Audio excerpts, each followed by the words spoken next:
शेतकऱ्यांसाठी आजच्या दिवसभराच्या महत्त्वाच्या झटपट आणि ठळक बातम्या। पहलगाम हल्ल्यात प्रत्युत्तर द्यायला सेनेला संपूर्ण मुभा। पंतप्रधान नरेंद्र मोदीचा कठोर पवित्रा, म्हणाले कारवाईची पद्धत, लक्ष आणि वेळ, निवडीचं लष्करांना स्वातंत्र्य।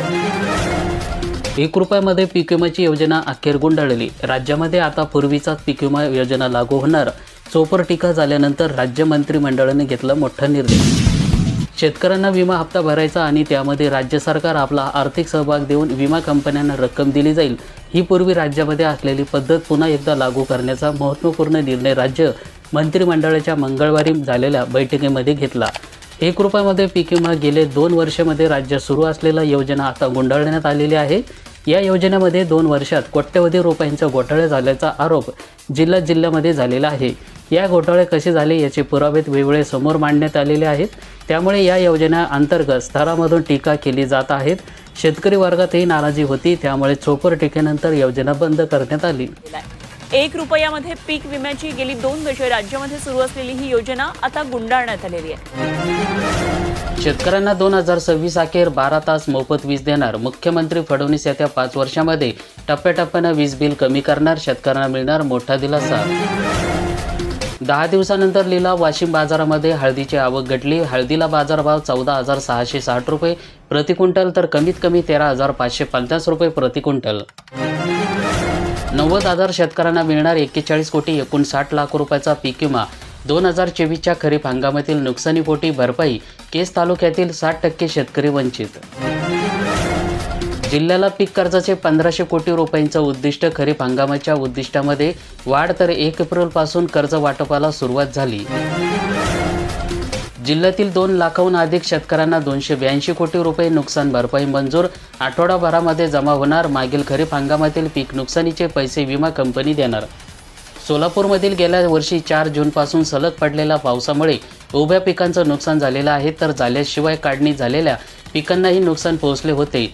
शेतकऱ्यांना केलेल्या तक्रारी इंटिमेशननुसार जिल्ह्यातील 2,11,663 शेतकऱ्यांना 282 कोटी 19 लाख रुपये पीक विमा कंपनी देणार आहे, तर प्रत्यक्षात पुढील आठवड्याभरामध्ये शेतकऱ्यांच्या बँक खात्यावर रक्कम जमा होईल असे सांगण्यात आले।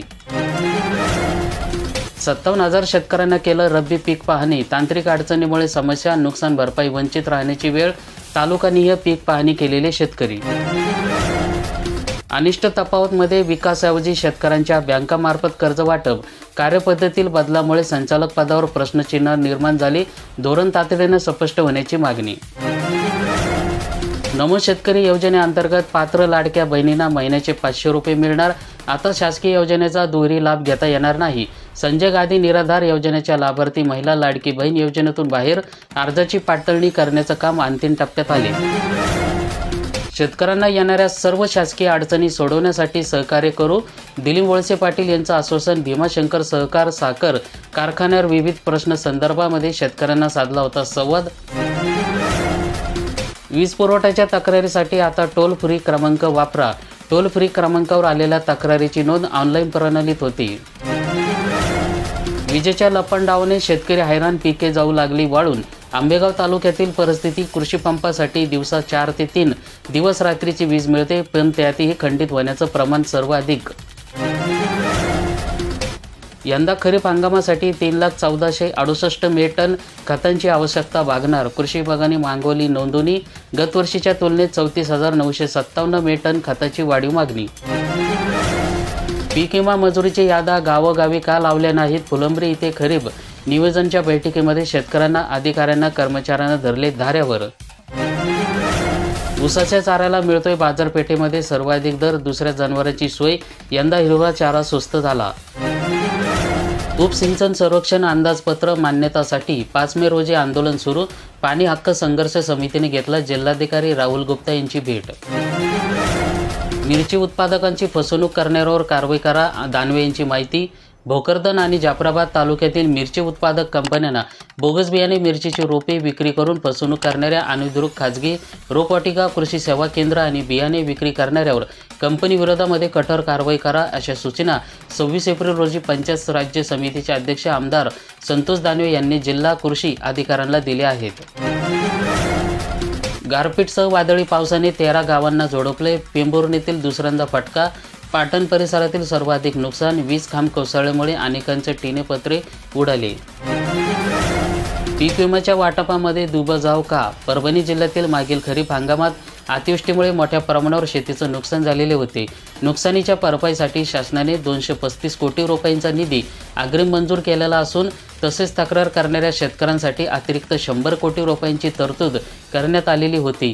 मात्र प्रत्यक्षात या निधीचं वितरण करताना मोठ्या प्रमाणावर दुजाभाव झाल्याचं स्पष्ट होत आहे. तर मोजक्याच शेतकऱ्यांना या रकमेतून पैसे मिळाले आहेत. काही शेतकऱ्यांना 2,000 रुपये मिळाले तर अनेकांना केवळ 1,1500 रुपये मिळाल्याची माहिती समोर येत आहे. काही शेतकऱ्यांना तर 1 रुपयाही मिळाला नाही. त्यामुळे संपूर्ण मदत वितरण प्रक्रियेमध्ये मोठा भेदभाव झाल्याचं चर्चा गावागावातून रंगू लागल्या. शेतकऱ्यांच्या समस्येवर उद्धव सेनेची झाली बैठक. हिंगणघाट येथील उद्धव बाळासाहेब ठाकरे सेना पक्षाच्या वतीने हिंगणघाट येथे बैठक घेण्यात आली. तर या बैठकीमध्ये मार्गदर्शन माजी राज्यमंत्री अशोक शिंदे यांनी केले. 30,000 शेतकऱ्यांना 50 कोटी रुपयांची मदत कधी? 2 वर्षामध्ये 70 आत्महत्या, खाते ऑनलाईन आधार लिंक, तरीही प्रतीक्षाच. शासन अनुदानापासून आंबा पिकवला आणि शेतकरी राजा मालामाल झाला. फळबाग आंबास राजा फळबाग लागवड योजनेतून घेतला लाभ. कमी मेहनतीमध्ये मिळाले शेतकऱ्यांना जास्त उत्पन्न. पीक कर्ज मिळाले पण कागदपत्रीच, रक्कम आहे तर कार्ड नाही, कार्ड आहे तर ATM मध्ये रक्कम नाही, शेतकऱ्यांचा कोंडा मारा. यंदा पीक कर्ज शेतकऱ्यांना मिळाले, मात्र बँकेच्या कारभारामुळे पीक कर्ज मिळून सुद्धा शेतकऱ्यांचा कोंडमारा झालेला आहे. कारण पीक कर्ज केवळ कागदपत्री मिळाले असून कर्जाची रक्कम काढण्यासाठी शेतकऱ्यांकडे किसान क्रेडिट कार्ड, त्यांच्याकडे कार्ड नाही तर ATM कार्ड नाही, रक्कम नाही तर कार्ड वितरण केल्यामुळे बँकेत रक्कम दिली जात नाही. त्यामुळे शेतकऱ्यांची कोंडमारी पाहायला मिळत आहे. वाद्याबर्डी जल सिंचन प्रकल्पाची अधिकाऱ्यांना केली पाहणी. कासोद आडगाव परिसरातील गावांना होणार प्रकल्पाचा फायदा, पाणी समस्या ही मिटणार. 7/12वरील चुकामुळे शेतकरी कर्जापासून वंचित. चोपडा येथील 7/12 किरकोळ दुरुस्तीसाठी हजारो शेतकरी फिरत आहेत. वन जिल्हाधिकाऱ्यांना सोपे केल्यास जिल्हा बँकेचे कर्ज वाटप आणि व्याजमाफी मिळेल. यासाठी SB पाटील यांना जिल्हाधिकारी यांना निवेदन देण्यात आले. दूषित पाणी मिश्रित दूध विक्रीचा धोकादायक प्रकार. आरोग्य आणि विभाग अन्य औषधे प्रशासनाचं मात्र दुर्लक्ष. आरोग्याशी खेळ सुरूच. जिल्ह्यातील 4.97 लाख लाभार्थ्यांना स्वस्त धान्य बंदीची टांगती तलवार. बुलढाणा जिल्ह्यातील 14,204 सदस्यांची EKYC प्रक्रिया पूर्ण, तर अंतिम मुदत 2 दिवसावर आली. शेणखताला आले सुगीचे दिवस. खरीपाच्या तोंडावर मागणी वाढली. जादा पैसे देऊन सुद्धा मिळेना शेणखत. सेंद्रिय शेतीकडे वाढला कल. मातीचा दर्जा सुधारण्याची मदत. कापूस दरवाढीचा फायदा व्यापाऱ्यांनाच, बळीराजा मात्र वंचित. एप्रिलमध्ये प्रति क्विंटल दर पोहोचला 8,000च्या वर. भाववाढीसाठी अपेक्षांना अनेक शेतकऱ्यांना कापूस साठवून ठेवला होता. मात्र मार्च अखेरपर्यंत प्रतीक्षेनंतर काहींना 6,500 ते 7,000 रुपये प्रति क्विंटल दराने कापूस विकला आहे. तर काही शेतकऱ्यांना एप्रिलच्या सुरुवातीलाच बाजारामध्ये माल आणला. दुर्दैवाने एप्रिलच्या अखेरीस कापसाचे दर 8,000 रुपये प्रति क्विंटलवर पोहोचले. यामुळे व्यापाऱ्यांचा गल्ला भरला. बळीराजा मात्र पुन्हा गडल्यासारखं रडला. कांद्याने शेतकऱ्यांना चांगलाच रडवलं. दरामध्ये मोठी घसरण सुरू. शेतकरी मोठ्या संकटात. लाडक्या बहिणी 1,500 रुपयावर खुश आहेत. 2100 रुपये देऊ असे कोणीच म्हटलं नाही. मंत्री नरहरी झिरवाळ. लाडक्या बहिणी नाराज, हे विरोधकांचं मत. महायुतीचं सरकार लाडक्या बहिणींना 1,500 रुपये देत आहेत. यामध्ये लाडक्या बहिणी खुश आहेत. त्यांना 2100 रुपये देऊ नये असे कोणीही म्हटलेलं नाही. असे धक्कादायक विधान राज्याचे अन्न आणि औषध प्रशासन मंत्री नरहरी झिरवाळ यांनी रविवारी इथे पत्रकारांशी बोलताना केलं. 48 तासात पिकांची कापणी करून शेत रिकामी करा. सीमावर्ती भागातील शेतकऱ्यांना सीमा सुरक्षा दलाच्या सूचना. फळांचा राजा आला. सामान्याच्या आवाक्यामध्ये घरोघरी आमरस, पुरणपोळीचा भेद. अक्षय तृतीयेनिमित्त 12 प्रकारचे आंबे बाजारामध्ये दाखल.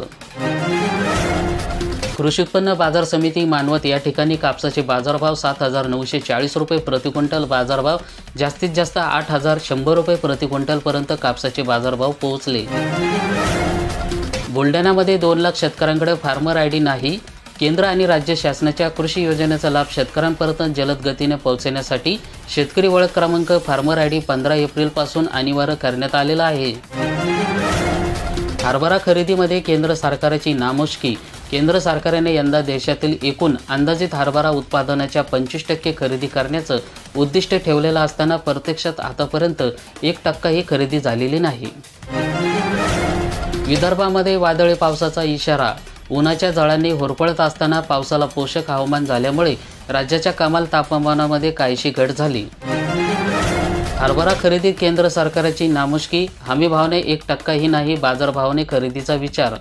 केंद्र सरकारने यंदा देशातील एकूण अंदाजित हरभरा उत्पादनाच्या 25% खरेदी करण्याचं उद्दिष्ट ठेवलेलं असताना प्रत्यक्षामध्ये आतापर्यंत 1% सुद्धा खरेदी झालेली नाही. हरभऱ्याचे भाव हमीभावापेक्षा आसपास पोहोचल्यामुळे शेतकऱ्यांच्या सरकारी खरेदीकडे कल आहे. हरभऱ्यामुळे शेतकऱ्यांचं मोठं नुकसान होत आहे.